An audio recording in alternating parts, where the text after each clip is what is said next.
As a young boy, Jerry would lay on hay bale stacks looking up at the stars in the night sky. He told his best friend, "One day, people are going to go up there, and I'm going to be one of them." In 1955, Jerry's fascination with space got a boost when he watched rocket scientist and spaceflight pioneer Wernher von Braun on the Disneyland television show talking about launching rockets.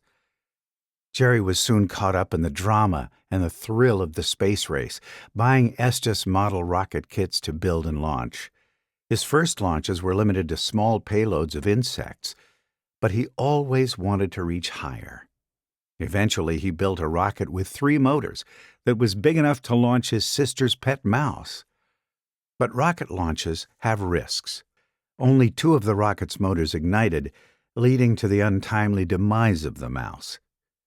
Years later, he gave his new bride, Karen, an Estes model rocket kit as a wedding gift. She built it, and it flew so well that they never found it.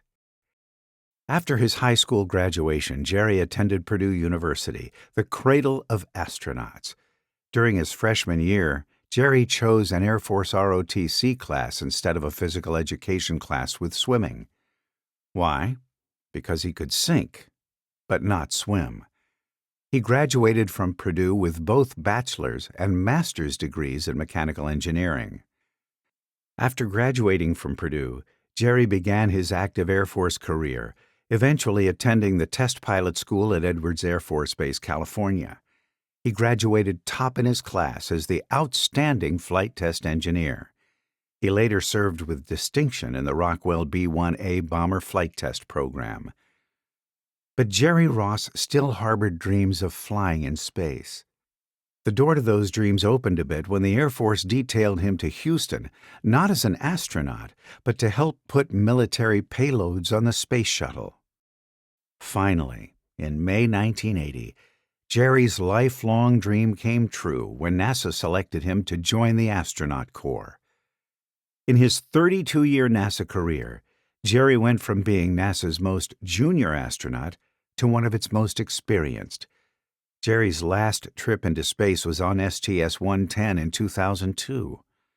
Together with Lee Morin, he was a member of NASA's Silver Team, a pair of spacewalking grandfathers so named by the rest of their crew because of the color of their hair.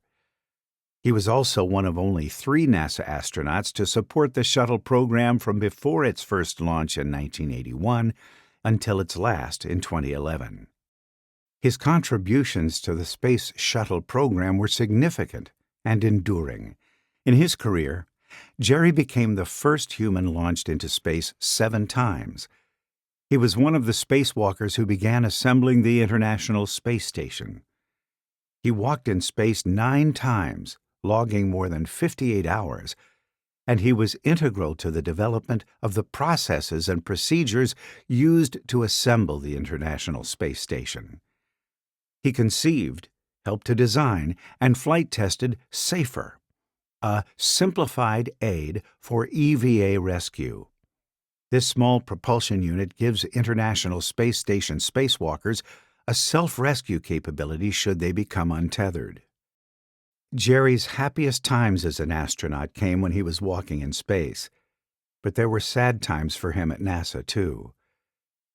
In January of 2003, he was one of the last NASA managers to see the crew of Columbia before launch.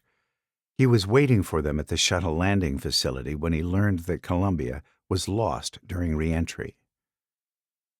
Jerry served on NASA's Rapid Response Team and helped develop the search plan that eventually recovered some 40% of Columbia from an area in East Texas and Louisiana. Jerry retired from NASA in January 2012. He continues to live in the Houston area. In retirement, he and Karen traveled extensively. Jerry researched and published 12 genealogy books.